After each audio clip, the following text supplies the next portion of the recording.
Convido os irmãos e irmãs a abrir a Bíblia, ou de alguma forma, né? Antes a gente dizia abrir a Bíblia, né? Hoje a gente diz abre o celular. João capítulo 4. João.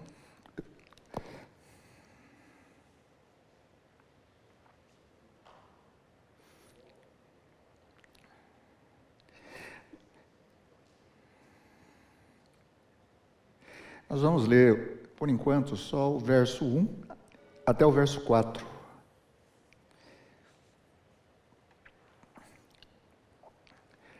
Quatro, 1 a 4. Quando, pois, o Senhor veio a saber que os fariseus tinham ouvido dizer que ele, Jesus, fazia e batizava mais discípulos que João, se bem que Jesus mesmo não batizava, e sim os seus discípulos, deixou a Judéia, retirando-se outra vez para a Galiléia, e era-lhe necessário atravessar a província de Samaria. Bem, o Evangelho de João, ele é bastante simbólico, ele tem muita simbologia, muitos aspectos que nós precisamos entender além da superfície. Essa é uma característica desse Evangelho e ajudou muitas compreensões em relação a outros textos também. Mas o Evangelho de João, ele é muito claro nesse sentido, que a gente tem que estar atento para perceber que ele está falando em duas situações, uma material, podemos dizer assim, a outra espiritual. Então ele segue fazendo isso.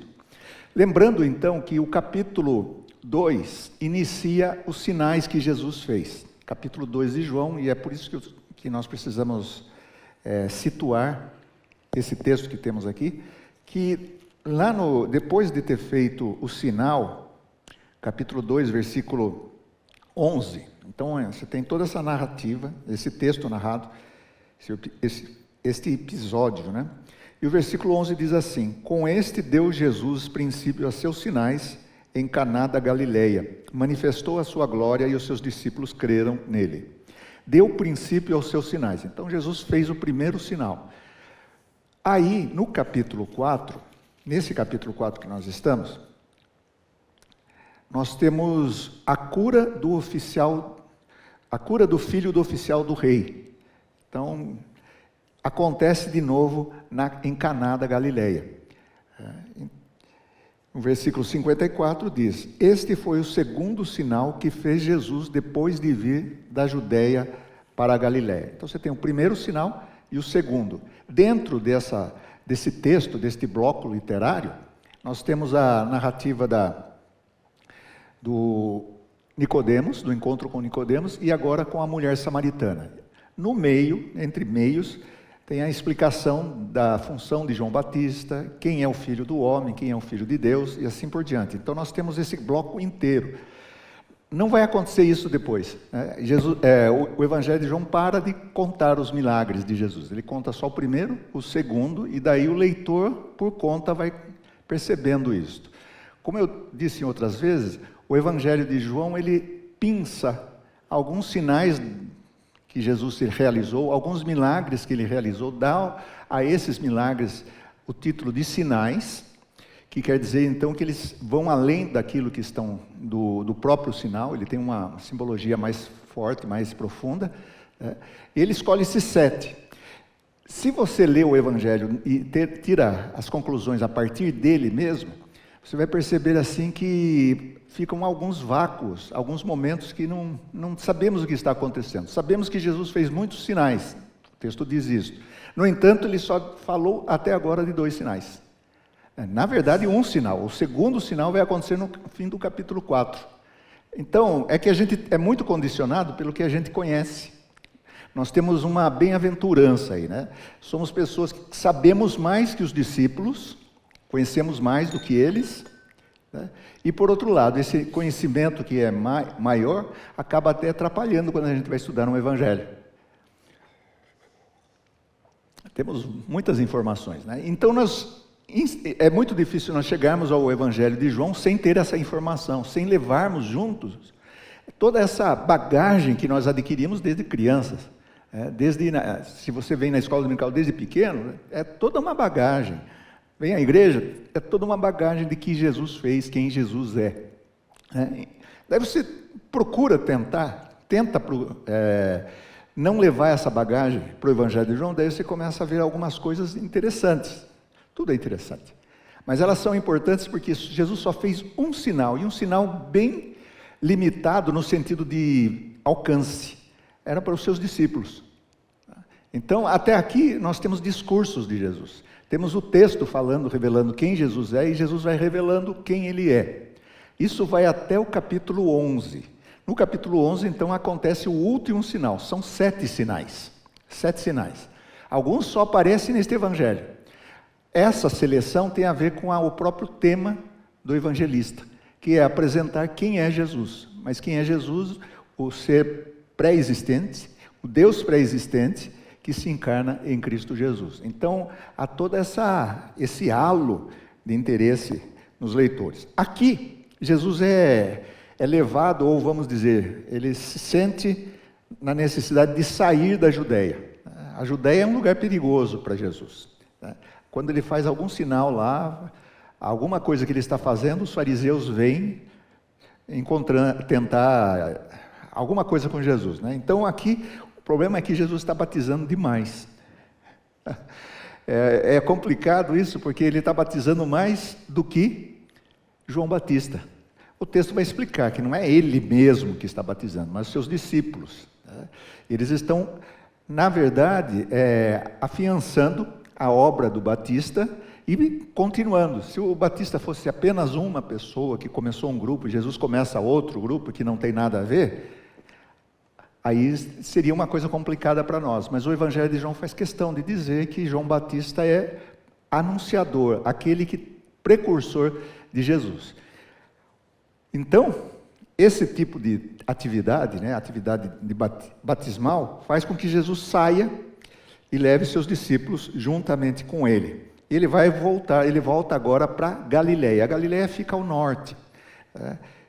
Ele sai e ali, geograficamente, se sai da Judéia, tem que passar pela Samaria. Então, o versículo 4 diz isso. E era-lhe necessário atravessar a província de Samaria. Pode-se discutir se realmente ele era necessário no sentido de viagem, ou se era necessário no sentido teológico. Eu acho que as duas coisas estão aqui presentes. Geograficamente, de um lugar para o outro, você passa, é o caminho mais curto, a não ser que você queira fazer uma grande volta, que vai aumentar o seu trabalho, para evitar os samaritanos. Por que eu estou dizendo isso? Porque os samaritanos não eram coisa boa para os judeus. Eles não tinham uma boa relação. Para nós entendermos quem eram os samaritanos, eu teria que voltar ao Antigo Testamento, no 2º livro de Reis, em que vem o rei da Síria, domina aquela região e coloca moradores do seu império, para se misturarem com o povo ali do norte. E aí fica uma raça mestiça, fica um povo mestiço. Não só mestiço em termos de sangue, mas também em termos de crença. Então há muitas coisas aí que foram diluindo a religiosidade, o culto em relação a Deus. Então, por causa disso, havia também uma inimizade entre esses dois grupos. Os samaritanos, até hoje tem samaritano, é um grupo pequeno, quase ínfimo, mas ainda existe. E você tem aqui, havia uma inimizade, uma hostilidade mútua. Os samaritanos hostilizavam os judeus e os judeus hostilizavam esses samaritanos. Então, esse deixou a Judéia e retirando-se outra vez para a Galileia e sendo necessário passar pela província da Samaria, é a típica viagem que é necessária, Você tem que passar pela Samaria. Só que o texto já está dando a dica que tem um segundo sentido. É importante passar pela Samaria. Ele vai explicar por quê. Chegou, pois, uma cidade samaritana, chamada Sicar, perto das terras que Jacó dera a seu filho José. Estava ali a fonte de Jacó. Cansado de viagem, assentava-se Jesus junto à fonte, por volta da hora sexta. Então aqui você tem mais uma localização mais completa. Você tem a Samaria e agora vai para Sicar e o poço. O poço fica fora da cidade, né? Fica fora de Sicar. As pessoas precisam ir até o poço para tirar água. Jesus está cansado de viagem. O fato de dizer que Jesus está cansado, para o leitor é para entender, Jesus é plenamente divino, mas também plenamente humano. Todas as canseiras, todas as dificuldades que o ser humano tem, Jesus teve. A diferença é sem pecado. Então, ele está cansado, senta-se à fonte. Aqui, essa linguagem, poço e fonte, são muito parecidas, né? Isso vai ficar mais claro na sequência. A outra coisa que é importante, que essa região do norte, lá no Antigo Testamento, era chamada também de Israel. Aí você tem umas coisas que são importantes lembrar. Você tem o povo que sai do Egito, esses são os hebreus. Então eles estão caminhando. Quando Deus dá a terra a eles, eles vão para Israel. Aquela terra vai se chamar Israel com as 12 tribos. Já mais para frente haverá uma divisão entre norte e sul. O sul vai se chamar Judéia, mais tarde Judá, e o norte fica com o nome de Israel. Então há uma mudança, você vai encontrar isso nos profetas. Quando falar sobre Israel, é o norte. Quando falar sobre Judá, é o sul. Então separou-se lá depois do reinado de Salomão.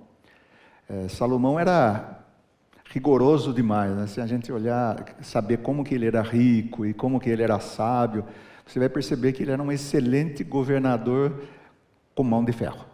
Tá? Não se engane com Salomão, não. Salomão ele é sábio no sentido de administração, né?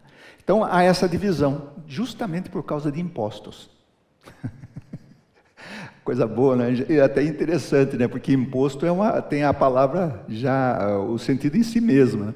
Ou seja, imposto. Ninguém aqui vai às urnas, vai escrever alguma coisa, nós queremos mais impostos. Esse é um problema do Brasil, né? Impostos. Mas imposto vem desde a antiguidade, havia essa necessidade. Necessidade, às vezes até um tanto despótica, né? No caso de Salomão, exagerou, o filho dele, Roboão, pedem a Roboão para ser mais leve, e ele diz, não, se meu pai, eu vou ser como, se meu pai era um dedo minguinho, eu vou ser os lombos, né? Quer dizer, se ele tratava você desse jeito, eu vou tratar de outro jeito, né? Bobo. O que aconteceu é que dividiu o reino por causa dessa fala dele. E é tão interessante isso. Se os irmãos lembram, o Roboão sai meio fugido ali e ele manda um delegado, um diplomata para falar com o povo, para se reunir, para desfazer aquilo. Sabe quem ele manda para falar com o povo? O feitor de escravos. É a melhor pessoa para discutir sobre isso. No fim mata o sujeito, não deu em nada, fica assim. Ou seja, você não manda uma pessoa que é o feitor das obras pesadas para fazer uma paz, né? Para fazer um acordo, para fazer uma aliança, né? No fim, acaba ficando desse jeito mesmo, né? Você tem as tribos do sul e as tribos do norte. Com o tempo, esse norte, né? Ele vai se diluir e depois vai se tornar Samaria, que era a capital dali, mas Samaria se torna a região toda. Inicialmente era uma cidade, depois se torna a região toda. Tá?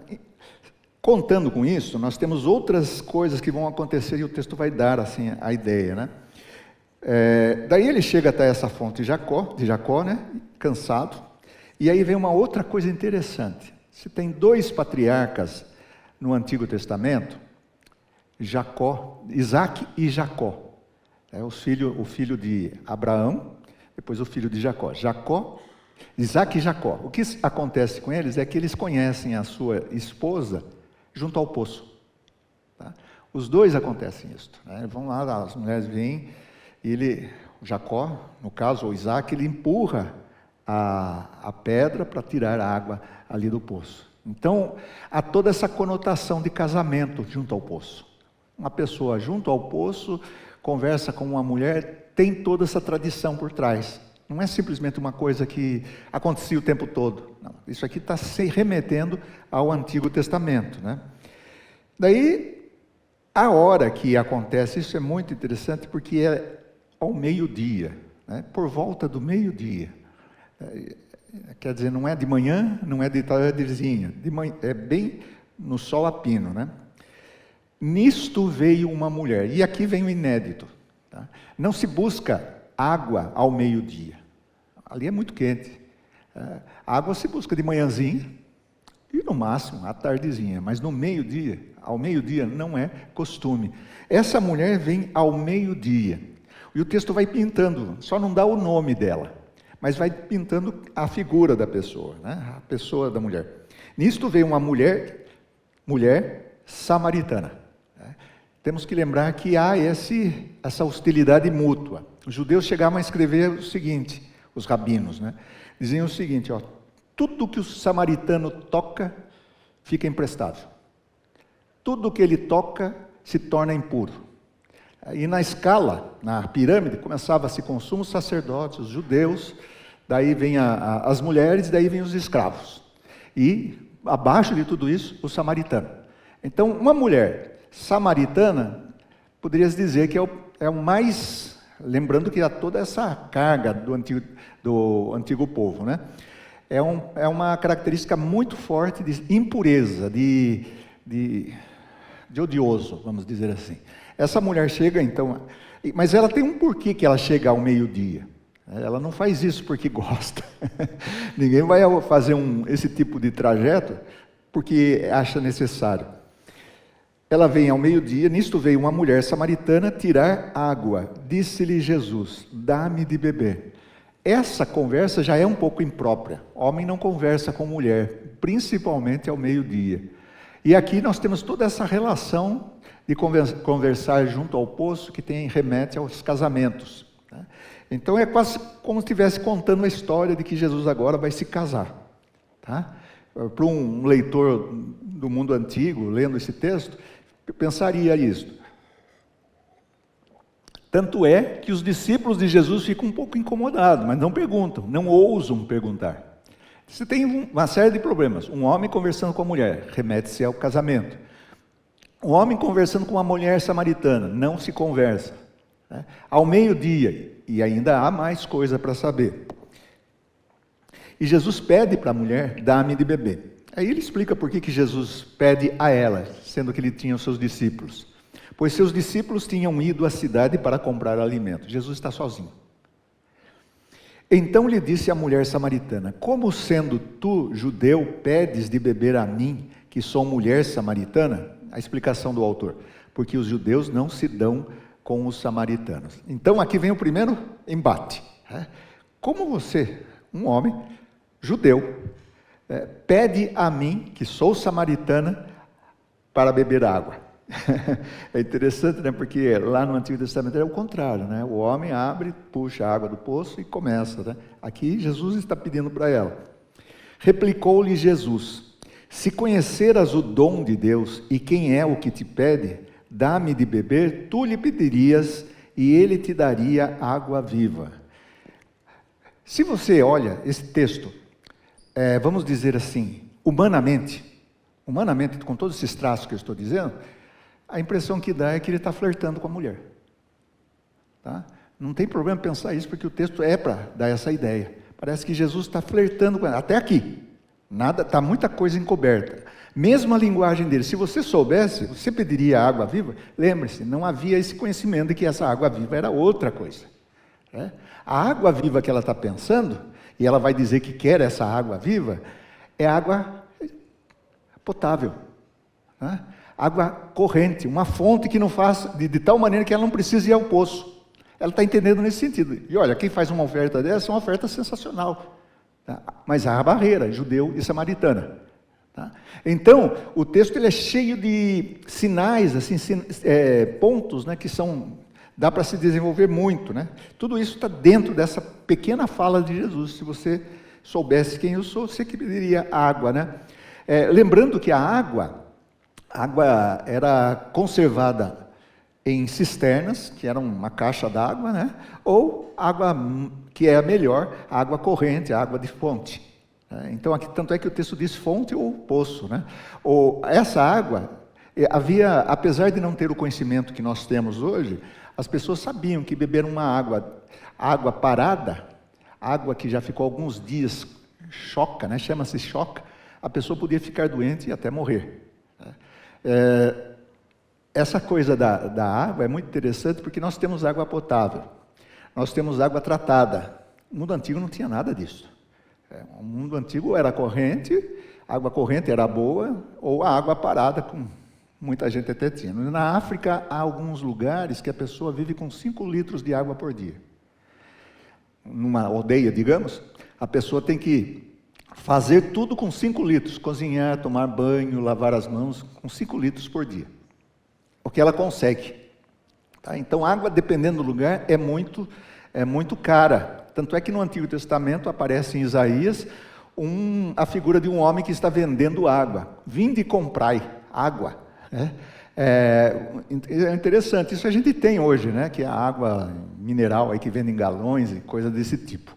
Então, desde aquela época se comprava água. E essa mulher está fazendo isso, ela está pensando em algumas coisas importantes para ela. Eu te daria e ele te daria, né, água viva.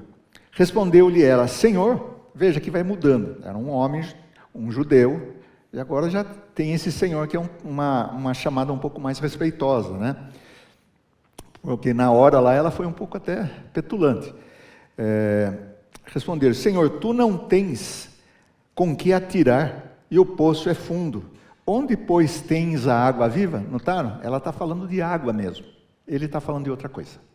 Ele está usando... Ela não entendeu ainda. Né? Jesus está falando de um nível superior, de um nível espiritual. Ela está entendendo aqui. Há um mal entendido. A mesma coisa acontece com Nicodemos. Se você lembrar do Nicodemos, da passagem, né? O Nicodemos está falando de nascer de novo. Ele acha que é nascer do ventre, mas Jesus está falando do nascimento do Espírito. Isso é típico do Evangelho de João. Mal entendidos. As pessoas têm um mal entendido. Isso é importante para nós também, quando for evangelizar. Você não tem uma pessoa que entende todas as coisas quando você está evangelizando. Ela tem muitas dificuldades. Se todo leitor traz toda essa bagagem para ler, a mesma coisa quando nós evangelizamos uma pessoa. Ela pode entender enviesado, de uma certa maneira, aprender do modo que é apresentado na televisão, nas redes sociais e assim por diante. Ela não está vazia de conhecimento. Enquanto você evangeliza, ela pode pensar: não, será que está pedindo o meu dízimo? Coisas assim, né? É assim que se pensa hoje em termos de religião, né? Em termos de evangélico é isso. O evangélico vai evangelizar e está pedindo dinheiro para o outro. Não é isso. Mas alguns enfatizaram tanto isso que acabou até sendo difícil para a gente falar sobre esse assunto, né? Então, ela está pensando em água, ele está falando de outra coisa. No versículo 12, és tu, agora ela chega a uma conclusão além, né? Veja que há uma escala, um homem, um judeu, e agora vem uma outra possibilidade. Versículo 12, és tu, porventura, maior do que Jacó, o nosso pai, que nos deu o poço, do qual ele mesmo bebeu, e bem assim seus filhos e seu gado? É uma mulher que conhece muito a sua tradição. Será que o Senhor é maior que ele? E notaram? Então aqui o texto já dizendo, Jesus é maior do que Jacó? É uma pergunta. É claro que é. Esse sujeito era muito celebrado porque deu o poço. Mas aqui você tem alguém que vai fazer mais coisas. É uma pergunta, por enquanto é uma pergunta. Aí Jesus responde, né? Afirmou-lhe Jesus: quem beber desta água tornará a ter sede. Está aprofundando. Pensa se ela conhece um pouquinho mais. Aquele, porém, que beber da água que eu lhe der, nunca mais terá sede. Pelo contrário, a água que eu lhe der será nele uma fonte a jorrar para a vida eterna. Veja, nós lemos os outros textos, a gente já sabe do que ele está falando. Em outras palavras, o leitor do texto sabe mais do que os personagens. No caso, a personagem. Tá? Nós já temos muita informação, olhamos esse texto e já está explicando no nosso coração, na nossa mente. A mulher ainda está em processo. Tá? Aí, ela não conseguiu ainda captar tudo, né? Disse-lhe a mulher: Senhor, dá-me dessa água, para que eu não tenha mais sede, nem precise vir aqui para buscá-la. Ela ainda está nesse ponto. Ela está querendo água encanada. Tá? Toda essa conversa aí é isso, ela quer água encanada. Talvez o marido, não sei, mas a água encanada ela quer. Você vê que é uma personagem típica do seu ambiente mesmo, né? Ela não pode ir mais além. É isso que a pessoa vai entender, né? Tanto é que eu lembro de um sujeito, John Wimber, disse que ele começou a frequentar, ele era Quaker, né? Um grupo religioso lá nos Estados Unidos, começou a frequentar, mas ele era bem grosseirão, ele não tinha lido a Bíblia, nunca tinha lido a Bíblia. Né? Diz que 4 gerações, é uma coisa até fantástica, assim surpreendente, durante 4 gerações na sua família, ninguém sabia o que era a Bíblia. Nem eram protestantes, apesar de toda aquela carga, né, do protestantismo formando os Estados Unidos, ele não sabia nada. 4 gerações, ele foi ver, tinha 4 gerações que não tinha um religioso na casa dele. Daí ele começa a ir à igreja evangélica, se converte, mas ainda ele está em processo. Daí um sujeito lá, um presbítero, um ancião da igreja, é um esquema um pouco diferente do nosso, chegou para ele e disse assim: "E o irmão já foi lavado no sangue?" Ele disse assim: "Como? Fizeram isso com você?" Você falar isso no ambiente que todo mundo sabe, você já sabe o que é, né? Pode partir do Salmo 51, dos textos de Paulinos e assim por diante. Mas ele achou que estava ficando esquisito aquele negócio daquela igreja, né? Ele ainda não é um convertido. Depois é que ele vai entender e vai saber que se trata do sacrifício de Jesus, né? Na verdade, era uma pista para continuar a evangelização. Essa conversa aqui vai sendo interessante porque a mulher só entende nesse nível, né, por enquanto. Mas Jesus é uma pessoa que tem paciência. Tá? Ele está conversando, entabulando uma conversa com essa mulher e ele está levando, sem ela perceber, ela está chegando a certas conclusões. Ele fez a mesma coisa com Nicodemos e o Nicodemos não entendeu. Tá? Há essa diferença que vale a pena a gente notar. Né? Então ele caminha um pouco mais. Aí no versículo 16 parece que ele mudou de assunto ou foi para um outro lado, né? Disse-lhe Jesus: "Vai, chama teu marido e vem cá." Lembre-se que há toda aquela questão do poço, e agora Jesus fala: "Chama teu marido." E a mulher responde. A resposta dela, ao que respondeu a mulher: "Não tenho marido." Tá? "Não tenho marido." Replicou-lhe Jesus: "Disseste bem, não tenho marido." Jesus sabe. Então aqui você tem uma nova evidência de quem Jesus é. Lembre-se, há um conhecimento em andamento. É um homem, é um judeu, é maior que Jacó, e agora ele vai falar sobre, ela vai chegar a uma outra conclusão. E a explicação de Jesus é fantástica. Porque 5 maridos já tiveste. Tá? E esse que agora tens não é teu marido. Isto disseste com verdade. 5 maridos. Se hoje ter 5 maridos, uma mulher que casa 5 vezes já é um negócio assim. Essa daqui, daí vem um último, né? Talvez o 6º marido aí, que ele não quer casar ainda, porque parece que tudo com que ela casa morre, né? Então ele fica, talvez seja, não sei, não estou protegendo o marido dela não, o possível marido, né? Mas esses 5 maridos têm um aspecto também simbólico, tá? Olhando, o leitor vai entender o seguinte: não é só o caso dela, pessoal, mas toda Samaria teve uma história de vários maridos. Tá? A palavra Baal, que é o deus lá dos cananeus, ela também pode ser traduzida por marido. Tá? Então, há nessas conversas, nas entrelinhas, alguma coisa a mais. Né? E temos que lembrar, daí reporta um profeta, Oséias. Lembram-se de Oséias? Oséias é formado no norte, ele é um profeta do norte. Essa linguagem de marido, de adultério, está tudo em Oséias.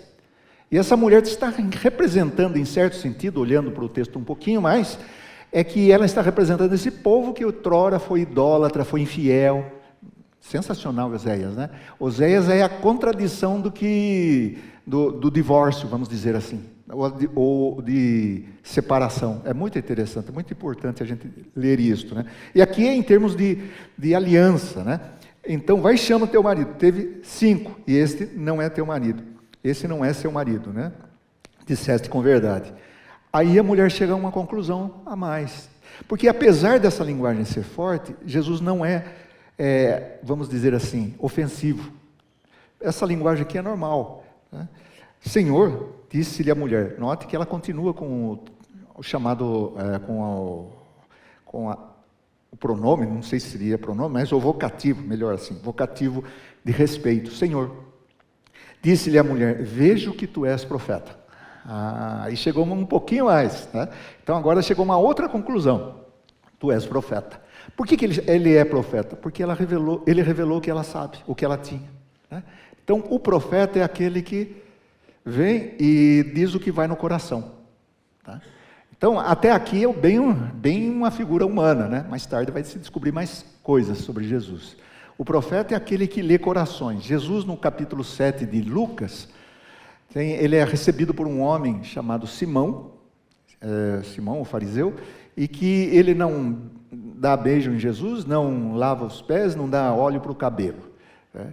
E a mulher está ali fazendo tudo, chorando, né? Lavando os pés de Jesus, e ele pensando que se esse homem não fosse profeta, ou, digamos, né, soubesse quem é essa mulher, não faria isso, deixaria isso. E Jesus é profeta, ele lê o coração, tá?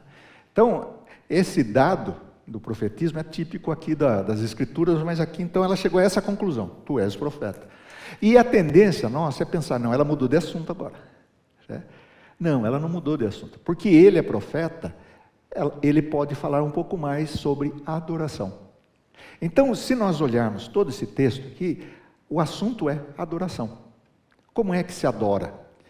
Quem adora? Como se adora? Nossos pais adoravam neste monte, é o monte Gerizim, ou Garizim. Houve um templo concorrente com os judeus, né? Havia lá o de Jerusalém e houve ali um em Garizim. Isso não foi a primeira vez. No tempo da divisão do país em duas partes, né? Em norte e sul, o norte havia mantido os santuários tradicionais. Então tinha Betel, tinha em outros lugares, né? Por que fazia assim? Jeroboão fez isso? Para que o povo não voltasse a adorar em Jerusalém e o seu coração tivesse saudade de ser um povo unido. Nada acontece por acaso. Então ele faz uns cultos ali, dizem que é a tradição, né? Volta-se ao tabernáculo e coisas desse tipo. Há uma concorrência, né? E não foi a única. Depois tem esse que os samaritanos construíram um templo ali que foi destruído pelos judeus. A hostilidade aumenta. Então você tem que lembrar que judeu aqui é destruidor de templo, tá? Então a coisa é muito mais séria, né? A inimizade é por causa dessas coisas, né? Aí a conversa foi para esse patamar, né?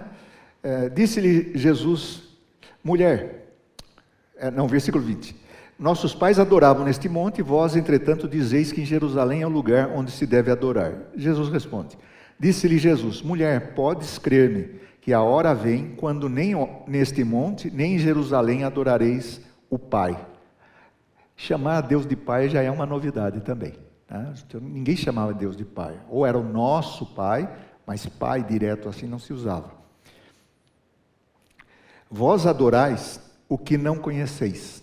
Por quê? Porque é um misto, é um culto misturado, né? Com deuses e com Deus, é um culto sincrético. Nós adoramos o que conhecemos, né? Então Jesus nesse ponto diz, aqui a fidelidade é dos judeus, né? Nós adoramos o que conhecemos porque a salvação vem dos judeus. Ele está evangelizando a mulher. Você precisa aceitar Jesus, o homem, só faltava Jesus dizer isso para ela. Só que ele vai mostrar isso de uma outra maneira, né? Vem dos judeus, mas vem a hora e já chegou. Aqui vem a novidade. Esse mas aqui muda tudo. Até aqui era assim. Mas nesse encontro se torna diferente. Mas vem a hora e já chegou em que os verdadeiros adoradores, tanto daqui como de lá, adoradores, adorarão o Pai, mais uma vez a ênfase no Pai, em espírito e em verdade, porque são estes que o Pai procura para seus adoradores. Em outras palavras, Jesus está antecipando, está fazendo uma prolepse, antecipando alguma coisa que vai ser realidade mais para frente, principalmente no capítulo 20 do Evangelho de João, quando Jesus sopra o Espírito sobre eles. Nós temos que lembrar que esse Evangelho, ele está coalhado, ele é permeado pela presença do Espírito Santo. E o Espírito Santo é aquele que leva a pessoa à adoração, à verdadeira adoração. Aqui não é sentimento. Adoração, quando se fala em espírito, em verdade, não é adoração no sentido, eu tenho que sentir. Pode sentir, não é problema. Né? E também não é assim, não, nós temos a liturgia correta. Não é isso também, né? Porque eles tinham, os judeus tinham. É a questão da presença do Espírito Santo em nós. Então, nós sendo levados pelo Espírito, indo no mesmo Espírito, deixando o Espírito atuar em nós, veja, ele não vai responder todas as perguntas, mas uma coisa é verdade, que a presença do Espírito na nossa vida faz com que a adoração seja a que Deus quer. Então, é maravilhoso isso, mas tudo aqui embutido ainda, ela não conhece tudo isso. Jesus está desvelando para ela, né? A palavra que Jesus é conhecido aqui nesse evangelho é revelador. Ele é o revelador. Ele está revelando agora como que é essa adoração. A outra coisa é que a palavra salvação. Essa não apareceu lá para Nicodemos, mas apareceu aqui. A salvação vem para os judeus. Só vem no capítulo 3, versículo 16 em diante. E a mulher, então, parece que está entendendo. Eu sei, respondeu a mulher, que há de vir o Messias. Os samaritanos, eles tinham só os 5 livros da Bíblia. Os judeus já tinham mais livros. Eles ficaram com esses 5 livros.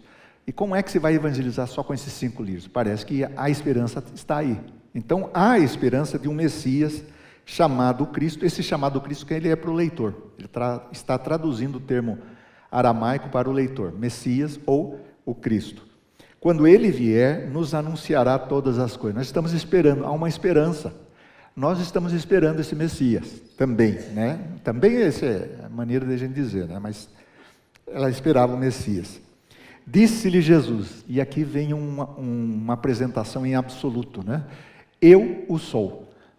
Caramba, imagine só, aquela mulher que foi para tirar poço, foi a esse horário, porque ela não é bem vista nem entre os samaritanos, temos que lembrar isto. O fato dela ter 5 maridos, 6 maridos, isso daí não é uma coisa normal. Tá? É uma mulher que, se até um tempo atrás era assim, imagina no mundo antigo. Ela não tem uma boa referência. Essa mulher que foi lá com seus pesares, com tudo, ela acaba encontrando o Cristo. Tá? Jesus diz, eu sou. Essa afirmação é muito importante. Eu sou o Cristo. Tá? Eu sou, eu que falo contigo. Neste ponto chegaram os seus discípulos, daí é interrompido, e se admiraram que estivesse falando com a mulher. Aí já deu para perceber os conteúdos, né? Com a mulher, todavia nenhum lhe perguntou que perguntas ou por que falas com ela. É interessante que o autor ele faz as perguntas que os discípulos tinham vontade de fazer e não fizeram. Tá? Ficou ali na cabeça deles, né? Mas Jesus, eles têm um respeito maior aí, né? Quanto à mulher, deixou o seu cântaro, foi à cidade e disse àqueles homens. E aqui a gente vê que o Evangelho produziu no coração dela. Daquela mulher que não sabia nada, agora ela se torna uma evangelista. E disse àqueles homens, vinde comigo e vede um homem que me disse tudo quanto tenho feito. Será este, a pergunta é para despertar a vontade de conversar, será este, porventura, o Cristo? Saíram, pois, da cidade e vieram ter com ele. A mesma coisa aconteceu quando Jesus chama os seus primeiros discípulos. Daí um discípulo chama o Natanael, vem, vê. Aí o Nazaré pode sair coisa boa, vem e veja. Ele vai até um pedaço, né? Não responde tudo, mas é suficiente. O testemunho dessa mulher leva as pessoas a ouvir Jesus Cristo. Tá? Então, essa mulher aqui, que não era uma proscrita, de repente se torna uma evangelista, uma missionária. Aí, nesse período entre a chamada e a chegada, Jesus explica o que está acontecendo ali. Nesse íntere, os discípulos lhe rogavam, dizendo, mestre, coma. Mas ele lhes disse, uma comida tenho para comer, que vós não conheceis. Aqui se percebe também, os discípulos não conseguem entender totalmente Jesus, né? Diziam então os discípulos uns aos outros, ter-lhe-ia porventura alguém trazido o que comer? Devia ser difícil, né? Imagina você ter um jeito de falar com uma pessoa, ela está falando num nível superior e você está entendendo tudo aqui. Isso é uma característica de Jesus e dos seus discípulos. Jesus quer aprofundar o conhecimento deles, mas eles vão até um pedaço. Tá? Então não é só a mulher que não consegue entender Jesus, as pessoas também não conseguem. Disse-lhe Jesus: a minha comida consiste em fazer a vontade daquele que me enviou e realizar a sua obra. Não dizeis vós ainda que ainda há 4 meses até a ceifa? Eu, porém, vos digo: erguei os olhos e vede os campos, pois já branquejam para a ceifa. O ceifeiro recebe desde já recompensa e entesoura o seu fruto para a vida eterna. E dessa arte se alegram tanto o semeador como o ceifeiro, pois no caso é verdadeiro o ditado: um é o semeador e o outro é o ceifeiro. Eu vos enviei para ceifar o que não semeastes, outros trabalharam e vós entrastes no seu trabalho. O que Jesus está dizendo? Que essa gente, os samaritanos, eles já haviam sido preparados pela lei, pelos profetas, mesmo oralmente. Ou seja, era um campo que tinha sido semeado, mas agora vem a hora da colheita. A colheita é com o clímax aí, né? A apresentação de Jesus, e os discípulos mais tarde voltarão aí e estabelecerão uma comunidade. Em outras palavras, às vezes a gente a evangelização ou a missão, ela nem sempre ela é um terreno sem nada, pessoas que nunca ouviram. Em geral, nós, com toda a nossa história, a história da cristandade, nós vamos evangelizar pessoas que têm um pouquinho já de conhecimento. De um jeito ou de outro tem. Como os samaritanos, assim, tinham algum conhecimento. Então nós trabalhamos com essas pessoas. Então, apesar de tudo, de todos esses programas evangélicos que são meio enviesados, às vezes aparecem na televisão, agora ninguém assiste a televisão, né? Mas havia isso, a gente diz, que coisa estranha e tal. Só que, de um jeito ou de outro, o coração dessas pessoas estava sendo preparado. De uma maneira ou de outra. Quantas pessoas não vêm à igreja porque ouviram alguma coisa? Às vezes até, por exemplo, essa é uma coisa boa. Tem coisas ruins, mas essa é uma coisa boa. A pessoa assistiu lá no YouTube uma pregação, alguma coisa, ficou interessada. Foi você que preparou? Não, foi alguém que já estava preparando. Sem dizer que ela tem algum conhecimento também. Né? Então, de uma maneira ou outra, a pessoa vem com um solo já preparado, até começando a brotar. Nós somos os ceifeiros. E Jesus está falando isso para os discípulos: não pense que vocês são os grandes bambambãs aqui, né? Gente, outrora, Oséias, outros profetas trabalharam aí, né? Amós e assim por diante. Então o terreno já estava sendo preparado. Esse parêntese que é feito aqui por Jesus explica a sua missão, explica o que vai acontecer da agora em diante em outros lugares. Aí os homens voltam. Daí vem os samaritanos. Muitos samaritanos daquela cidade creram nele em virtude do testemunho da mulher, que anunciara: ele me disse tudo quanto tenho feito. Veja, é um sinal profético, mas Jesus não fez um milagre ali. E, no entanto, as pessoas ficaram desejosas de conhecer essa mensagem. Vindo, pois, os samaritanos ter com Jesus, pediam-lhe que permanecesse com eles. E ficou ali 2 dias. Jesus atrapalhou toda aquela história de puro e impuro. Ele é um contraventor. Se fosse analisar mesmo, Jesus, não é à toa que os fariseus têm um pé atrás com Jesus. Ele só vai quebrando as nossas tradições. Então, Jesus fica 2 dias com aquele povo que tudo que toca se torna impuro, né? Mesmo com a vinda daquela mulher, talvez, deve ser, com certeza, a mulher levou seu marido ali, ou o seu cônjuge, não sei como se chamaria, tá? E então ficou 2 dias. Muitos outros creram nele por causa da sua palavra, ou seja, um encontro vital, pessoal com Jesus. E diziam à mulher: já agora não é pelo que disseste que nós cremos, mas porque nós mesmos temos ouvido e sabemos que este é o verdadeiramente o Salvador do mundo. Essa é a conclusão. Começa lá numa viagem muito despretensiosa, passar pela Samaria, essa conversa no poço, cheia de enigmas, até chegar nesse ponto. Este verdadeiramente é o Filho, este verdadeiramente é o Salvador do mundo. Aqui a gente pode fazer até uma comparação com Nicodemos, que os 2 textos estão nesse grupo, né, que eu falei, primeiro sinal e segundo sinal, eles estão nesse bloco, e isso é para serem lidos juntos. Lá nós temos um homem que tem nome, Nicodemos. é um dos principais dos judeus, ou seja, ele é da sinagoga. Possivelmente ele tenha sido mandado pela própria sinagoga ou pelo próprio conselho para investigar Jesus. A conversa dele é quase que uma inspeção, saber se ele é ortodoxo ou não. Eu já tive esse tipo de experiência horrível, né? Pessoa que vem para saber se você é ortodoxo, né? Tive a última no presbitério aí. Mas deixa para lá, né? Isso aí tem que cortar, viu?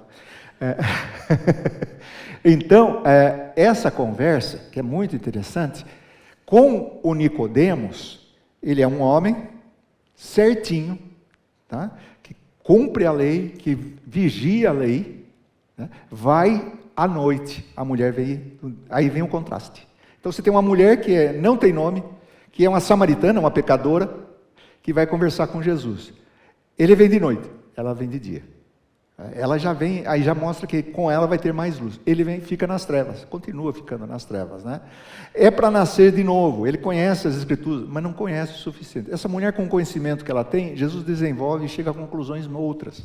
Nicodemos fica em cima do muro. A gente não sabe se ele se converteu de fato. Mesmo que apareça mais 2 vezes, a gente não tem certeza. O leitor fica assim: olha, Nicodemos tem que andar um pouquinho mais. Esse é o tipo de pessoa que deve ser alcançado, né? Mas ainda ele não tomou a decisão. A mulher não, de cara, ela e os samaritanos. Ele não produz, ela produz, né? Ela leva outras pessoas a Cristo Jesus, né? Então tudo isso forma esse cabedal, esse escopo, o escopo desse texto, né? Além disso, nós podemos até analisar por que essa mulher havia casado 5 vezes, né? Parece que ela tinha uma sede de algo mais. Talvez tenha confundido.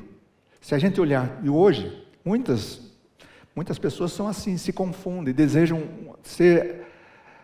ter um amor, ter uma pessoa que trate bem, né? Ser acolhida. É isso que é o casamento, né? Ninguém casa para ser, não, eu vou casar, o que você vai fazer? Ah, não, eu vou lavar a louça, vou lavar a roupa, né? Eu duvido.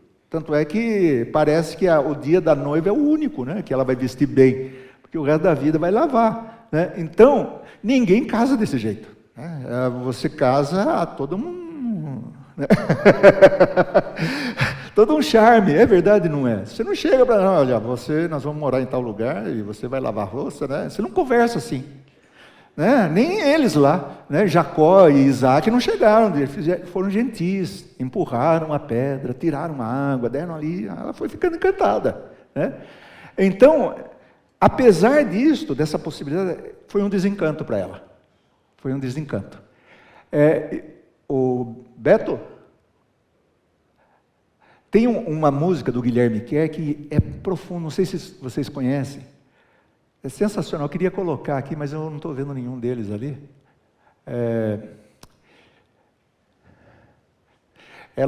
O nome dela é Tantos Amantes. Ele faz uma aplicação com parte da conversa da samaritana que dá para a gente entrar um pouquinho nisso. Ela tinha sede que só pode ser, não é num casamento que vai ser realizado, né? Vai ser realizado no encontro com Jesus Cristo. Então essa música, Beto, é possível você colocar aí Tantos Amantes de Guilherme Kerr, a música? Vamos ver se ele consegue. E eu gostaria que vocês ouvissem essa música e percebessem assim, eu acho que esse poeta, né, o Guilherme Kerr Neto, ele tem uma capacidade muito forte assim, de entender a Escritura e passar para gente, coisa que a gente vai levar 200 horas, ele leva em 3 minutos explicando numa música, né? Tantos Amantes. Às vezes, o trabalho pode ficar extremamente complicado, a não ser que você use a Monday.com, uma plataforma. Mas assim, ó, você escuta, né? Tem música que não cabe, né? Não encaixa com a congregação, que é difícil. Mas ela tem uma mensagem muito boa. Vamos ver se consegue.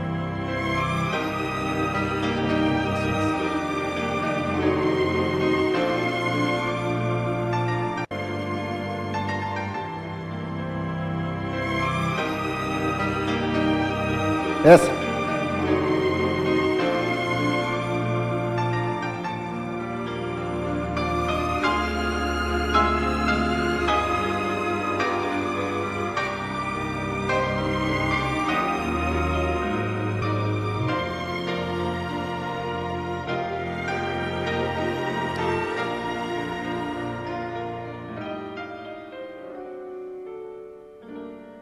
aqui outra vez, neste sol de escaldar, volto ao poço pra água buscar.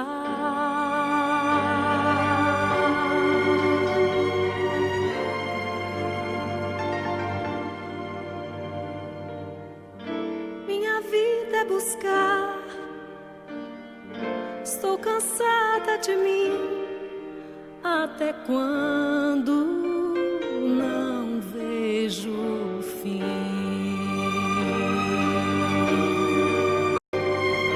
Tantos amantes na vida, fugaz alegria, tão curto prazer. Quanto mais tenho, mais quero, já me desespero, não sei que fazer. Eis ali um homem, parece um judeu, está sozinho, cansado de andar.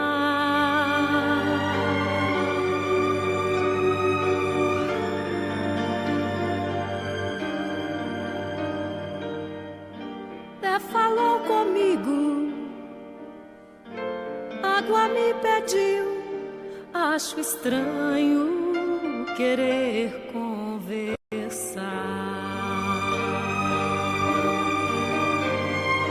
Não me tratou como os outros, me olhou como gente, chegou-me a dizer: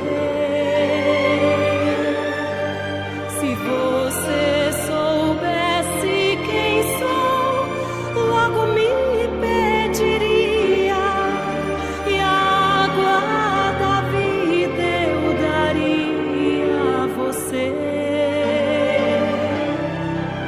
Daria a razão pra viver, daria a razão pra viver.